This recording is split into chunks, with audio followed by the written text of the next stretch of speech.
साथियों, स्वागत है आपका आपके अपने YouTube channel PS education Baghpat पर। साथियों, मैं प्रदीप सहरावत आपका बहुत बहुत स्वागत करता हूं। संसाधन की कमी होने के कारण आपका स्मार्ट बोर्ड मेरे पास नहीं है। अगर आप लोगों का थोड़ा सा सपोर्ट मिलेगा तो स्मार्ट बोर्ड भी होगा। बाकी पढ़ाने में मैं अपना 100% दूंगा। तो चलो ज़्यादा बात ना करते हुए अपने टॉपिक पर आते हैं। मैं आज आपको हिंदी में पढ़ाऊंगा। हिंदी में सबसे पहला ही चैप्टर क्या होगा? वर्णमाला। वर्णमाला पढ़ना शुरू करेंगे। सबसे पहला क्वेश्चन क्या होगा कि वर्णमाला वर्णमाला कहते किसके होगा क्या है? वर्णमाला किसे कहा जाएगा? तो आपने बचपन से अब तक पढ़ते आए कि वर्णों के सार्थक क्रम को वर्णमाला कहा जाता है। ये होगा वर्णों के सार्थक क्रम को, वर्णों के सार्थक क्रम को वर्णमाला कहा जाता है। ठीक है, तो वर्णमालों के सार्थक क्रम का मतलब क्या होगा आपका? यानी कि जैसे सबसे पहले यानी कि जो उनका सीक्वेंस रहेगा उसी आधार पर लिखना ही क्या कहलाऊगा? आपका वर्णमाला कहलाऊगा। जैसे आपका यहाँ सबसे पहले ही क्वेश्चन आया होगा, यहाँ वर्णों के या वर्ण वर्ण अर्थात वर्णों, वर्ण का मतलब क्या होगा? पहला ही क्वेश्चन क्या रहेगा कि वर्ण, भाषा की सबसे छोटी इकाई क्या होगी? भाषा की सबसे छोटी इकाई वर्ण होगी। आप कहीं कहीं किताब में पढ़ते हुए कहीं कहीं आता होगा ध्वनि, कहीं कहीं लिखा पाता होगा आपको वर्ण, कहीं कहीं लिखा पाता होगा ध्वनि। तो ध्वनि और वर्ण में अंतर क्या है? अंतर कुछ भी नहीं है। जब तक मैं किसी शब्द को, किसी अक्षर को बोल रहा हूँ तो वो क्या होगा? आपका ध्वनि। और जब उसे रूप दे दिया, जैसे ऐसे अनार लिखते हैं, जब इसको लिख दिया तो क्या कहलाया? वर्ण। जब केवल मौखिक बोल रहा था तो आपका क्या कहलाया? ध्वनि। तो ये क्या होगा? किसी भी वर्ण का लिखित रूप, किसी भी वर्ण का लिखित रूप। और ये क्या होगा इधर? ध्वनि। किसी भी वर्ण का मौखिक रूप।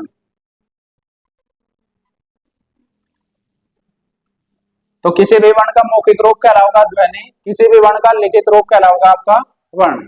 तो भाषा की सबसे छोटी इकाई क्या होगी? वर्ण होगी। अगर वर्ण ऑप्शन में नहीं है तो ध्वनि, ध्वनि नहीं है तो वर्ण, दोनों एक साथ कभी भी ऑप्शन में नहीं आ सकते, क्योंकि वर्ण और ध्वनि एक ही चीज है। ठीक है, अब आप देखो, ये बताओ, तो आपको सबसे पहला पता लग गया कि भाषा की सबसे छोटी इकाई वर्ण। तो वर्ण और ध्वनि में अंतर पता लग गया, क्या है? कुछ भी अंतर नहीं है। अब ये बताओ, जो हिंदी वर्णमाला है, हिंदी वर्णमाला में कितने वर्ण हो गए आपके?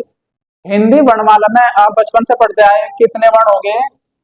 52 टोटल हो गए आपके 52 वर्ण। इन 52 वर्णों को, इन 52 वर्णों का ही वर्गीकरण करना आपको। 52 वर्णों में सबसे पहले बताओ, कुछ स्वर हो गए और कुछ हो गए आपके व्यंजन। अब स्वर कितने हो गए और व्यंजन कितने हो गए? बताओ, व्यंजन स्वर कितने हो गए आपके? अगर देखा जाए तो 11 + 2 अर्थात 13 स्वर होते हैं। अगर कुल स्वर की बात करी जाए तो 13। अब व्यंजन कितने बच गए? टोटल 52 है, 52 में से 13 घटा दिया आपने, कितना? 39, यानी कि 39 आपके व्यंजन बच गए। अब व्यंजन की दूसरी क्लास लेकर आएंगे। आज हमें केवल और केवल स्वर के बारे में पढ़ना होगा। स्वर कौन से हो गए? देखो, सबसे पहले आप ये बता दो, स्वर लिखवा दो।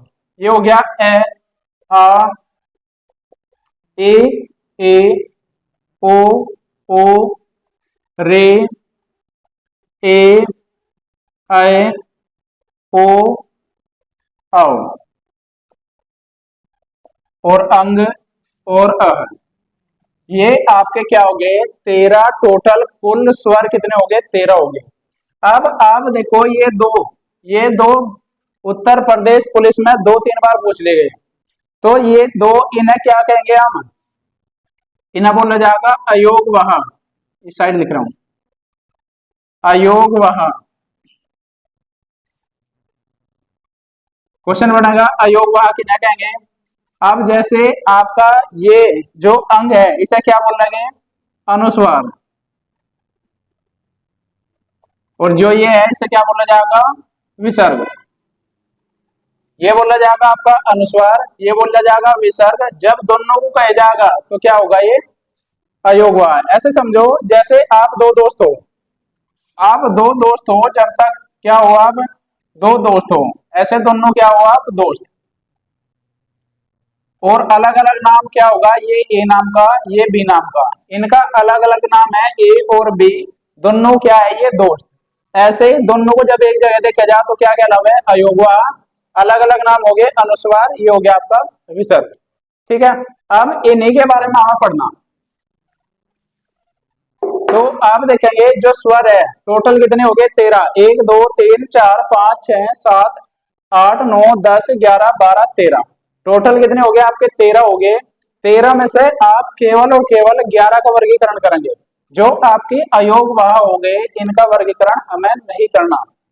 अब इन दो को हटा देते हैं। तो अब इन 11 का वर्गीकरण करेंगे। इन 11 का वर्गीकरण कैसे करोगे ये बता दो। सबसे पहला ही क्वेश्चन आऊगा, कुल स्वरों की संख्या कितनी होती है। अगर कुल स्वर आपसे पूछे जा, कुल स्वर कितने हो गए, 13। अगर पूछे जा आपसे मूलतः स्वर, मूलतः यानी कि सामान्यतः, मूलतः स्वर हो गए आपके 11। अगर पूछा जा मूल स्वर, मूल स्वर कितने हो गए, मूल स्वर आपके 4 हो गए। 4 कौन कौन से हो गए, ये पूछ लिया जा कि मूल स्वर कौन कौन से है, ए ओ और रे। ये हो गया आपके 4 मूल स्वर। अब कुल पूछा जाए तो 13, मूलतः पूछा जाए तो 11, और आपके मूल पूछा जाए तो 4। एक क्वेश्चन और पूछा जाए, उच्चारण काल के आधार पर, उच्चारण के आधार पर स्वरों की संख्या,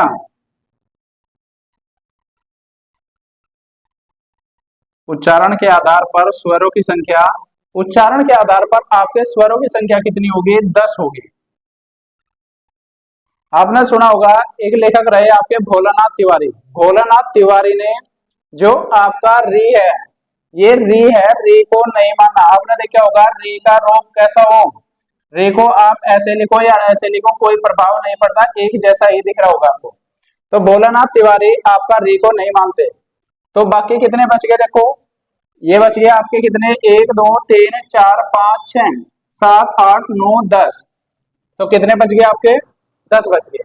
ठीक है, उसके बाद अभी तक 11 जो आपके स्वर है उन्हीं का वर्गीकरण करेंगे। हम लिख दिया, देखो ये स्वर लिख रहा हूं इधर, आ छोटी बड़ी, उ ऊ रे ए ऐ ओ औ, इन्हीं का वर्गीकरण करना। अब जैसे आपने देखा था ये क्या थे, अंग और है, ये क्या थे आपके अयोग वाह, अयोग वाह थे आपके। अब ये क्या है आपका अनुस्वार, ये क्या हो गया आपका विसर्ग। अब अनुस्वार ये बहुत महत्वपूर्ण है। ये जैसे आप सबसे चलो इससे पहले भी एक देख लो, जैसे ए है आपका, इसकी मात्रा यानी कि स्वरों की मात्रा, स्वर की मात्रा क्या होगी, ये जो स्वर है इनकी मात्रा कैसी होगी। आपने बचपन से अब तक पढ़ा होगा कि जो स्वतंत्र रूप से बोले जा, स्वतंत्र रूप से बोले जाने वाले वर्णों को क्या कहते हैं, स्वर। स्वतंत्र यानी कि किसी की जरूरत नहीं पड़ती, ये स्वतंत्र है, अपने आप बोले जा, किसी की आवश्यकता नहीं है ना बोलने के लिए। जब आप व्यंजन पढ़ोगे तो व्यंजन को बोलने के लिए स्वर की आवश्यकता होगी आपकी, बिना स्वर के व्यंजन का उच्चारण संभव नहीं है। तो अब जैसे ये ए था, इसकी मात्रा कुछ भी नहीं होती, ए की कोई मात्रा नहीं होती। जैसे आप लिखोगे कै, ये कै शुद्ध रूप होगा, शुद्ध व्यंजन ये हो गया। अगर इसमें से ये ईशा निश्चयी गंडसा इसे बोलते हैं आपका हलंत, अगर हलंत हटा दे तो इसमें ए ऑटोमेटिक शामिल हो जाएगा, ए अपने आप ही शामिल हो जाएगा अगर हलंत हट जाए। चलो ये तो आगे की बात है। अब जैसे आ है, इसकी क्या मात्रा होती है, देखो ये खड़ी पाई, जैसे खड़ी पाई, वैसे तो ये आधार आपने बचपन से अब तक पढ़ा होगा, पर थोड़ा सा याद दिलाने की कोशिश करूंगा क्योंकि आगे इसके बाद आपकी चलेगी संधि। संधि में क्या होगा, अगर आप इनकी मात्रा को अच्छे से जान जाएंगे, तो स्वर संधि आपकी ऐसे ही कंप्लीट हो जाएगी। अब छोटी ई की मात्रा कैसी होगी, ये हो गया। बड़ी ई की मात्रा देखो इधर से हो जाएगी, छोटा ऊ ऐसे होगा, बड़ा ऊ ऐसे लगेगी। री की मात्रा लगेगी शब्द के नीचे, वर्ण के नीचे, और जिसकी कोई मात्रा नहीं होती उसकी कितनी मात्रा, एक मात्रा होगी आपकी। जिसकी एक मात्रा दिखाई दे रही है उसकी कितनी मात्रा, दो मात्रा। अब जैसे ओ है, इसकी मात्रा क्या होगी ऐसे, और इसकी मात्रा होगी ये। ठीक है, ये तो हो गया आपकी मात्रा। अब सबसे महत्वपूर्ण ये अनुस्वार है, जो अनुस्वार की मात्रा देखो संस्कृत में कैसे लगेगी, संस्कृत में तो लगेगी शब्द के ऊपर एक बिंदी के रूप में, देखो ऐसे देखा होगा आपने। तो उसके बाद में हिंदी में कैसे लगेगी, हिंदी में आपने देखा होगा चंद्र बिंदु, यानी कि हिंदी में लगेगी चंद्र बिंदु के लिए ये चंद्र बिंदु आ जाएगा, ये अनुस्वार की मात्रा ये हो जाएगी, और संस्कृत में आ जाएगी केवल एक बिंदी के लिए। ठीक है, आगे चल गया, आप पढ़ोगे निम्नलिखित में से कौन सा शब्द हिंदी भाषा का शब्द है, जहां भी ये चंद्र बिंदु आ जाएगा तो आपका क्या हो जाएगा, हिंदी भाषा का शब्द। आगे पढ़ेंगे विदेश से आगत ध्वनियां, अगर ये यहाँ से ये हटा दिया अब ये हो जाएगा अंग्रेजी भाषा का शब्द। तो ये ऐसे शब्द की पहचान करने के लिए आप इससे ही आज पहला चैप्टर बिल्कुल शुरुआत करिए, बेसिक से करेंगे और शिखर तक पहुंच जाएंगे। तो संस्कृत में लगेगी केवल एक बिंदी के रूप में, हिंदी में लगेगी आपके अर्धचांद के रूप में। यहाँ तक बताओ आपका क्लियर है या नहीं, चलो ठीक है। उसके बाद में ये शब्दों की मात्रा, स्वरों की मात्रा होगी आपकी। उसके बाद अब जैसे आपने देखा होगा, अगर आप किसी शब्द को लिखने के लिए किसका प्रयोग करते हैं, स्वर का प्रयोग करते हैं। जैसे यदि किसी शब्द का शब्द की शुरुआत, किसी शब्द की शुरुआत स्वर से होती है, स्वर से हो तो वह अपने वास्तविक रूप में आता है, तो वह अपने वास्तविक रूप में आता है। जैसे अब आपने क्या पढ़ा, अगर किसी शब्द की शुरुआत स्वर से होगी अपने वास्तविक, वास्तविक का मतलब है जैसा वो है ऐसा ही होना चाहिए, यानी कि उसमें कोई बदलाव नहीं हो, यानी कि मात्रा के रूप में नहीं आना चाहता। जैसा जैसे आपका देखो आ दिख रहा आपका आ ऐसा वैसा ही होगा। जैसे दो तीन शब्द लिख लेते हैं, जैसे हो गया आपका आदमी, देखो आ से शुरुआत हो रही, आ क्या है आपका स्वर है, तो अपने वास्तविक रूप में आ गया। जैसे आपने लिखा ईंख, लिख लो, ये हो गया ईंख। देखो बड़ी ई से शुरुआत हो रही, बड़ी जैसा ही लिख रहा। उसके बाद आप एक दो और लिख लो, औरत, ये बन गया। देखो ये औ की मात्रा आऊ आया, जैसा था ऐसा का ऐसा ही। तो सीधा सीधा मतलब ये है, ये आप जब क्या करोगे वर्तने की दृष्टि से शुद्ध शब्द लिखोगे वहां काम देगी। अगर किसी शब्द की शुरुआत स्वर से है तो अपने वास्तविक रूप में होगा। अब ऐसा भी तो हो सकता है कि शब्द के शुरू में क्या ना हो, स्वर ना हो, बीच में दो लगातार स्वर आ जाए, तब क्या होगा, चलो देखेंगे।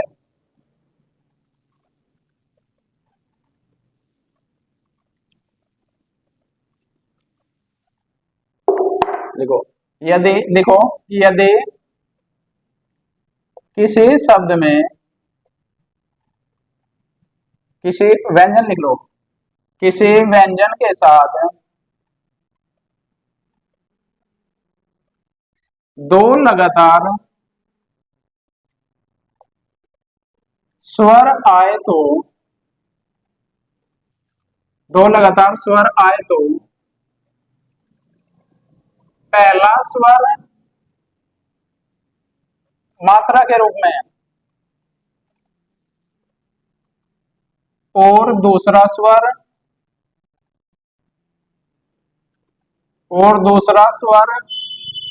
अपने वास्तविक रूप में आता है।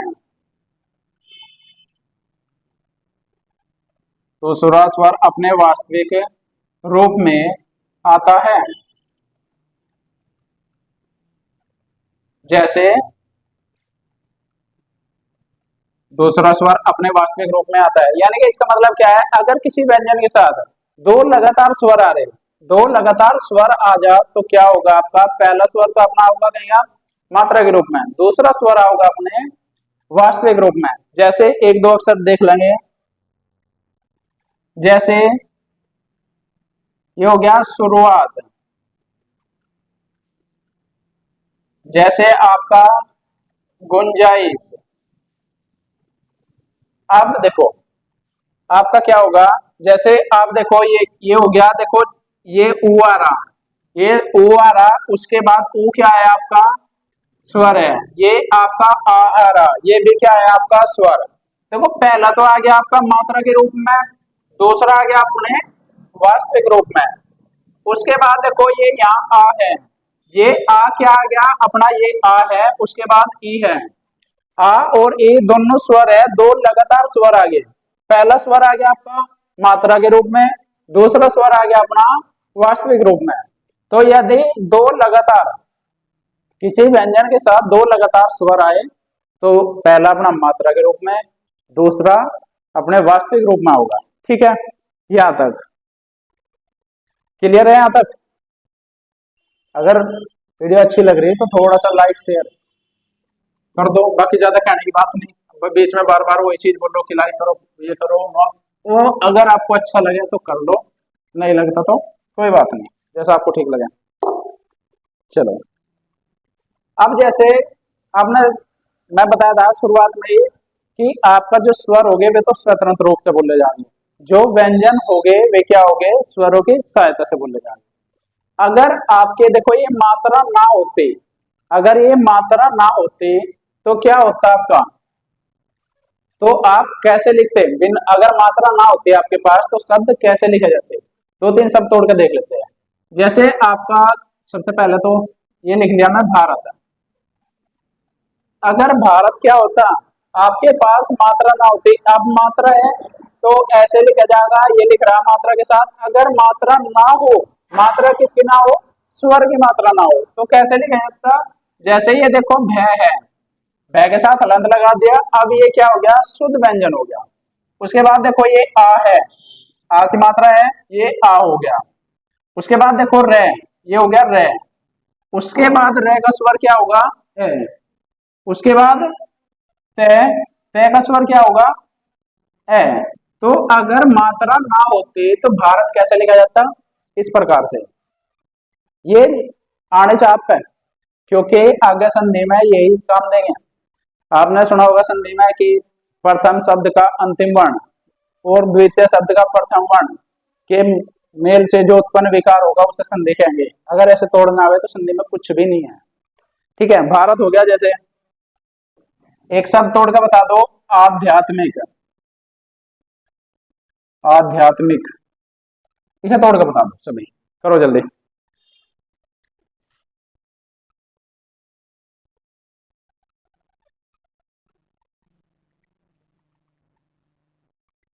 तोड़ दिया? चलो तो देखो मैं बताया था कुछ बच्चों ने क्या करा होगा, ए प्लस ए तोड़ दिया होगा। भाई ऐसे नहीं तोड़ना, मैं बताया था शुरुआत में ही पहले ही, जो आपका अगर किसी स्वर से कोई शब्द बनना है, यानी कि किसी शब्द का प्रथम वर्ण क्या है, स्वर है, तो वो अपने वास्तविक रूप में है। देखो यहां से क्या आ गया, आ। उसके बाद देखो ये ध है, आधा ध है, इसमें हलंत लगा दिया, आधा ध का मतलब है इसके साथ कोई स्वर नहीं है। उसके बाद यह का स्वर देखो ये आ दिखाई दे रहा, आ। उसके बाद देखो ये आधा तय है, आधा तय है, हलंत का मतलब ये है आधा तय हो जाना, यानी कि आधा वर्ण हो जाना, आधे का मतलब उसका स्वर ना रहना है। अब ये आधा तय है, उसके बाद क्या आया, मैं हलंत के साथ लगा दे, देखो ये हलंत। उसके बाद मैं का स्वर क्या है, देखो ये छोटी ई लग रही, ये छोटी ई हो गया। उसके बाद क्या में हलंत लगाया, हलंत लगाते इसका स्वर बाहर निकल गया तो क्या हो गया, है आध्यात्मिक, ऐसे लिखा जाता है। अगर आपके पास स्वर की मात्रा ना होती तो आध्यात्मिक ऐसे लिखा जाता।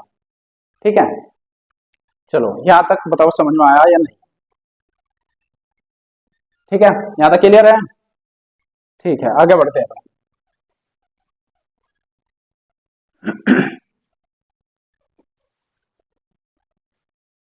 चलो अब पढ़ेंगे हम क्या, आपका स्वरों का वर्गीकरण। हेडिंग डाल देते हैं स्वरों का वर्गीकरण।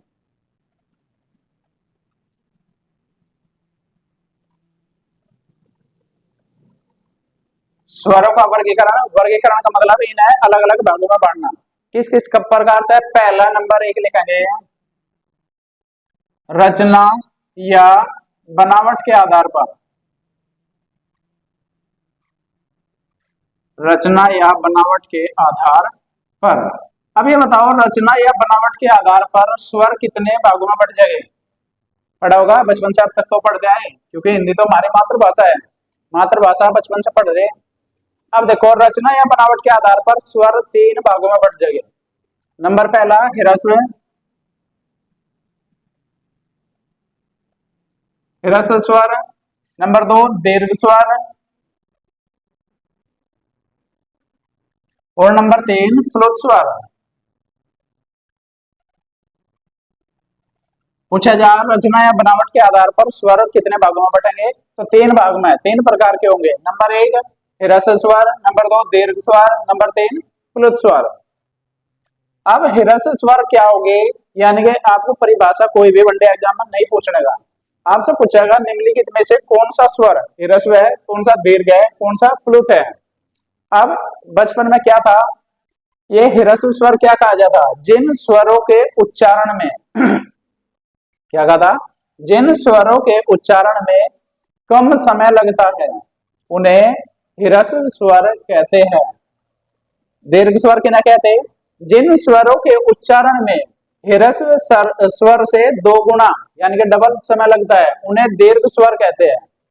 प्लुत स्वर क्या कहते हैं, जिन स्वरों के उच्चारण में दीर्घ स्वर से भी ज्यादा समय लगता है उन्हें क्या कहते हैं, प्लुत स्वर कहते हैं।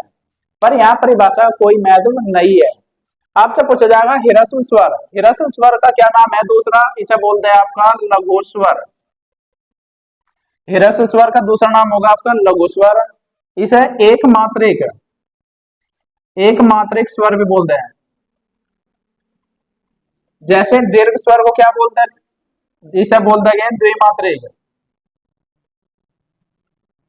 द्विमात्रिक स्वर। ठीक है, द्विमात्रिक स्वर, और इसे बोलते हैं त्रिमात्रिक स्वर।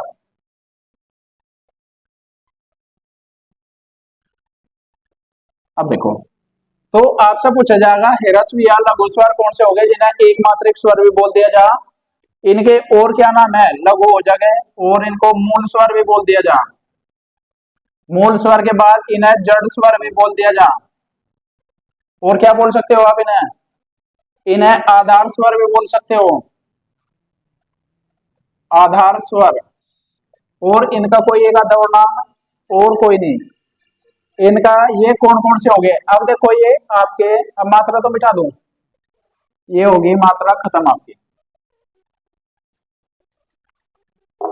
देखो आपका ह्रस्व या लघु एकमात्रिक मूल जड़ आधार स्वर कौन कौन से हो गए, जैसे ये आपका ए है, ए हो जाएगा मूल स्वर। अभी बताए थे मूल स्वर कितने आपके, चार हो गए। चार कौन कौन से, अ, उसके बाद ए, उसके बाद ओ, उसके बाद आपका रे। ये क्या हो गया आपके लघु या ह्रस्व स्वर हो जाएगा, जिन्हें बोलने में कम उच्चारण लगेगा, जिन्हें बोलने में, जिनका उच्चारण करने में कम समय लगेगा, क्या हो गया आपके ह्रस्व या लघु स्वर कहलाओगे। दीर्घ स्वर, दीर्घ स्वर कौन से हो गए, जितने बाकी सारे बच गए, यानी कि टोटल हम 11 का वर्गीकरण करें, वर्गीकरण तो हमें केवल 11 का ही तो करना, 11 में से 4 तो हो गया आपके ह्रस्व स्वर, और बच गए कितने, 7। ये 7 स्वर कौन कौन से हो गए, इधर लिख देता हूं, आ, ए बड़ी, बड़ा ओ, ए, आए, ओ, आओ, ओ, ओ। तो क्या हो जाएगा, ए ओ, ए आई ओ औ। तो आपका क्या होगा, ये हो जाएगा दीर्घ स्वर। दीर्घ स्वर किन्हें कहेंगे, जिनके उच्चारण में ज्यादा समय लगता है। अब आपका ये दीर्घ स्वर को और क्या कह सकते हो आप, इनका दूसरा नाम होगा संधि स्वर। संधि स्वर, संधि का मतलब है दो या दो से मिलकर बनने हो गए, दो या दो वर्णों से मिलकर, दो वर्ण का मतलब स्वर, दो या दो से अधिक स्वरों से मिलकर बने हो गए उन्हें क्या कहेंगे? आपका दीर्घ स्वर कहेंगे। दीर्घ स्वर या संधि स्वर आपके दो प्रकार के हो गए, जिन्हें अभी दो भाग में बांट देंगे संधि स्वर को। एक तो सजातीय हो गए, एक विजातीय, वो आगे पढ़ेंगे। सजातीय का मतलब एक जाति के, विजातीय का मतलब अलग अलग जाति के।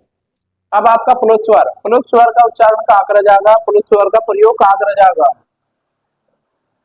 जब देखो, जब आपका क्या होगा, प्लुत स्वर का प्रयोग क्या होगा? जब आपको किसी को पुकारना होगा, कोई डायलॉग बोलना होगा, संवाद बोलना होगा, तब वहां प्लुत स्वर का प्रयोग करा जाएगा।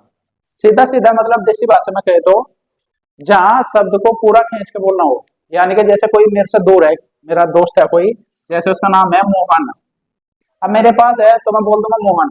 अगर मेरे से बहुत ज्यादा दूर है तो आपने देखा होगा, खासकर संस्कृत के शब्दों में इनका प्रयोग करा जाए, जैसे ये एस आकार का चिन्ह लगाया जाए, एस आकार का चिन्ह हो और उसके बाद लगा दे हन, तो ये मोहन, मेरे से कोई दूर है। अब ये ओ की मात्रा है, इसको लंबा खींचूंगा ताकि आवाज दूर तक जाए। तो जहां भी आपका क्या होगा, किसी को पुकारने में, संवाद में, ये बार बार पूछा जाए प्लुत स्वर का प्रयोग कहाँ करा जाए, किसी को पुकारने में या संवाद में आपका प्लुत स्वर का प्रयोग किया जाता है। ठीक है, बताओ यहां तक। रचना या बनावट के आधार पर स्वर कितने प्रकार के? तीन प्रकार के, ह्रस्व, दीर्घ और प्लुत। ह्रस्व या लघु स्वर, मूल स्वर, जड़ स्वर, आधार स्वर, इन्हीं के नाम है। तो आपके कितने हो गए? चार। पूछ लिया जा, ह्रस्व स्वर कितने आपके? चार। दीर्घ या संधि स्वर कितने हैं? सात। तो टोटल 11 का वर्गीकरण करें। ये तो हो गया आपका रचना या बनावट के आधार पर वर्गीकरण। यहां तक बताओ, कोई डाउट हो तो। ठीक है, चलो तो आगे।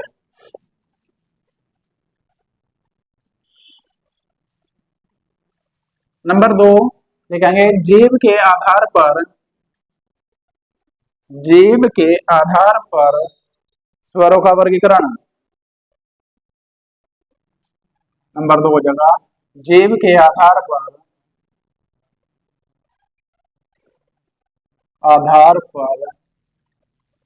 स्वरों का वर्गीकरण। अब देखो, जीव जो अपनी जीव है, जीवा बोल लगे जिसको, जीव के आधार पर स्वरों का वर्गीकरण कैसा है? पहला तो था कि आपका रचना या बनावट के आधार पर, ये हो गया जीव के आधार पर वर्गीकरण। अब इसे क्या भागों में बांट सके हम? ये भी आपका 3 भागों में बटेगा। एक बार मैं चेक कर लूं यहां तक दिखाई दे रहा है नहीं। ठीक है, तो जीव के आधार पर 3 भागों में, नंबर 1 अग्रस्वर, नंबर 2 मध्य स्वर और नंबर 3 पश्च स्वर। देखो, अग्र स्वर कौन से हो गए? अग्र स्वर जिनमें जीव का अगला हिस्सा काम करता होगा, जीव का आगे का हिस्सा, वो क्या हो गए? अग्र स्वर। मध्य स्वर जीव का जो बीच का हिस्सा काम करता होगा, वो क्या कहलाओगे? मध्य स्वर।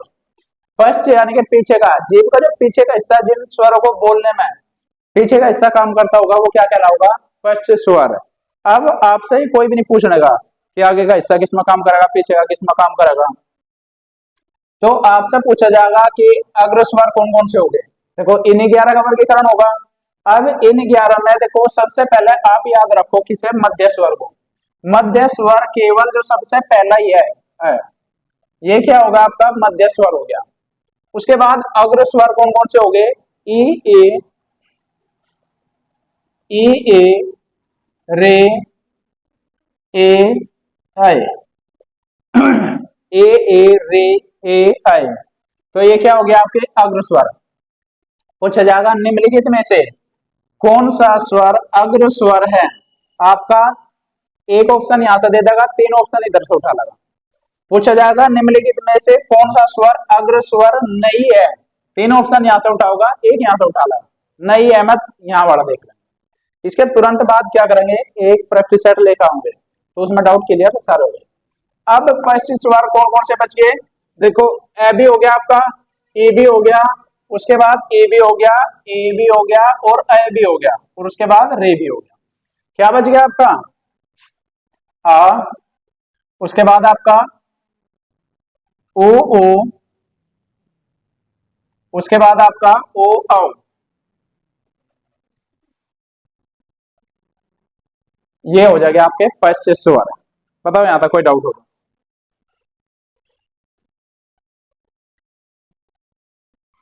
ठीक है। जीव के आधार पर तीन भाग है और रचना बनावट के आधार पर भी तीन भाग में बट रहा था। जीव के आधार पर भी तीन भाग में बट रहा। तो रचना बनावट के आधार पर ह्रस्व, दीर्घ और प्लुत। जीव के आधार पर अग्र, मध्य और पश्च। मध्य कौन सा होगा? ए। अग्र कौन सा होगा? ई री ए आई। पश्च जो बाकी बच गए उ ऊ ए आ उ ऊ ओ औ, ये क्या हो जाएगा? आपके पश्च स्वर हो जाएगा। बताओ यहां तक। स्क्रीन शॉट लेना चाहो तो ले सकते हो। चलो नंबर 3। अच्छा, कुछ ज्यादा स्पीड से तो नहीं पढ़ाया जा रहा? बता देना अगर ज्यादा स्पीड हो तो बता देना, क्योंकि आप लोगों के पास भी समय कम है और मेरे पास भी समय का अभाव है। इस वजह से फालतू बात ना करते हुए सीधा अपने चैप्टर पे। अगला वर्गीकरण देखेंगे स्वरों का। केवल और केवल स्वर का वर्गीकरण कर रहे हैं, व्यंजन का भी हम नहीं कर रहे। लिखेंगे ओष्ठ के आधार पर, ओष्ठ के आधार पर स्वरों का वर्गीकरण, स्वरों का वर्गीकरण। ओष्ठ के आधार पर, ओष्ठ यानी कि होठ, जो आपके होठ हो गए, इसके आधार पर स्वरों का वर्गीकरण करना है। तो ये कितने आधार पर हो जाएगा? कितने भाग में बट जाएगा? आपका दो भाग में बटेगा। नंबर 1 व्रतमुखी स्वर, व्रतमुखी स्वर, और नंबर 2 आवृतमुखी स्वर, आवृतमुखी स्वर। देखो व्रत से आप बचपन से पढ़ रहे होगे मैथ में। व्रत क्या हो? व्रत का मतलब ही क्या हो? गोल होना। किसी चीज का गोल होना व्रत ही कहलाऊगा। आवृत का मतलब है जिसमें गोल ना होता हो। तो जिन स्वरों के उच्चारण में आपके जो होठ है वो गोल आकृति ले लग गया, गोलाकार हो जाए, तो क्या कहलाओगे? आपके व्रतमुखी स्वर। और जिनमें होठ गोल ना हो वो क्या कहलाओगे? आपके आवृतमुखी स्वर। ठीक है। तो अब आपको ये देखना, आपसे परिभाषा कोई भी नहीं पूछ रहा है कि गोल हो गए या गोल नहीं होने। आपसे पूछेगा निम्नलिखित में से कौन सा स्वर व्रतमुखी स्वर नहीं है या व्रतमुखी स्वर है। आपके ये है, इन्हें बोल कर देखो, आप इन्हें खुद से बोल कर देखो किसमें आपके होठ गोल हो रहे। देखो जैसे आप बोल लोगे ऊ बोल लोगे तो आपके होठ गोल हो रहे हो। बड़ा ओ बोल लोगे तो ये भी हो रहे हो। आपका ओ और औ बोल लोगे तो भी आपके गोलाकार हो गए, ओ और औ। ठीक है, ये चार स्वर क्या हो जाएंगे? आपके व्रतमुखी स्वर हो जाएंगे। उसके बाद आपको देखने आवृतमुखी स्वर। आवृतमुखी स्वर बाकी जो बच गए, देखो यहाँ से ए बच गया होगा। हाँ, अगर आप खुद बोल कर देखोगे तो आपका क्या हो जाएगा? ए ऊ यहाँ आ गया आपका। उसके बाद रे, रे हो गया। उसके बाद ए आए ओ आओ, देखो यहाँ हो गया। सात तो आपके ये हो गए, 2 4 5 2 7 और 4 ये हो गए 11। तो आवृत मुखी स्वर कौन से हो गए? ए आ ई रे ए ऐ। तो आपके आवृत मुखी, व्रत मुखी उ ऊ ओ औ, ये हो जाएगा आपके व्रत मुखी। यहां तक बताओ कोई डाउट हो तो?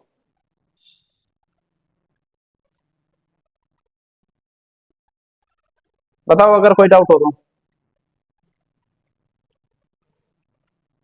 तो यहां तक आपका स्वरों का वर्गीकरण ठीक ठाक से कंप्लीट हो गया जो आपके लेवल पे पूछा जाए।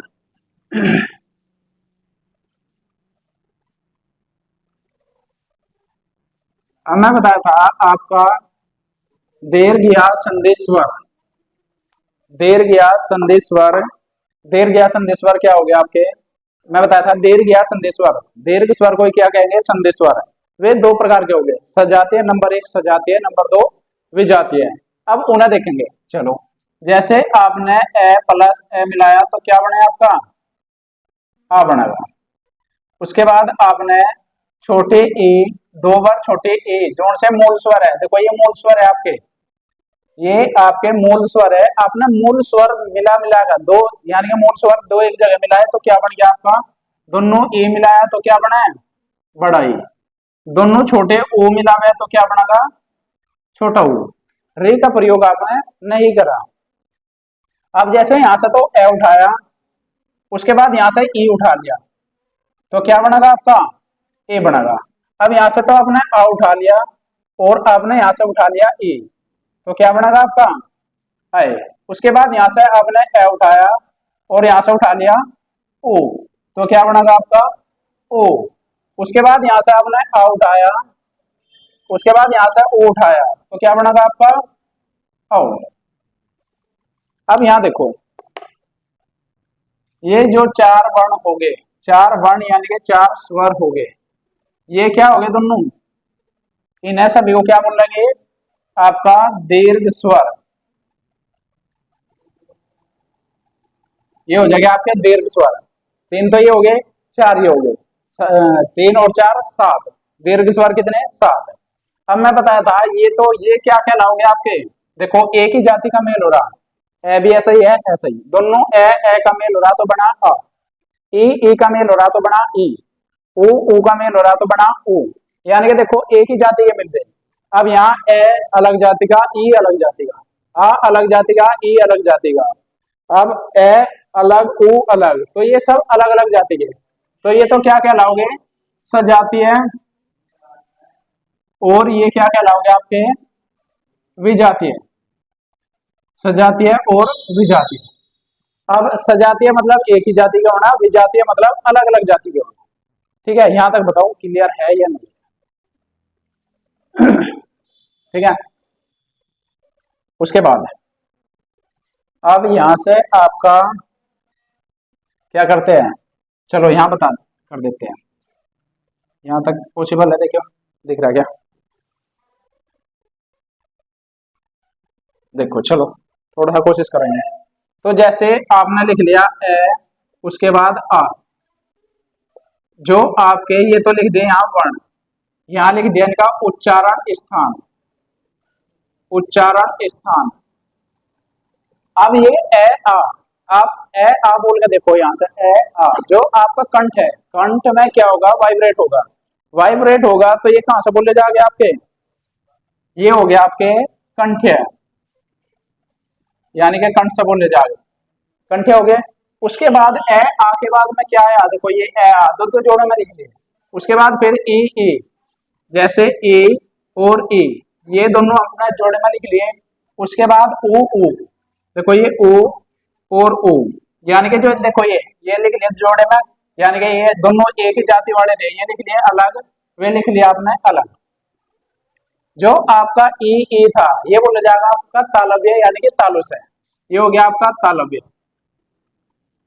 ठीक है, जो ऊ ऊ है, जब आप ऊ ऊ को बोलते होगे तो क्या बोला जाएगा, ओष्ठ्य बोल रहे, ओष्ठ यानी कि होठ गोड़ हो रहे होगे, ये हो गया आपका ओष्ठ्य। उसके बाद आप देखेंगे री, री कहां से बोलेगा, ये मूर्धन्य यानी कि मूर्धा से, ये हो गया आपका मूर्धा।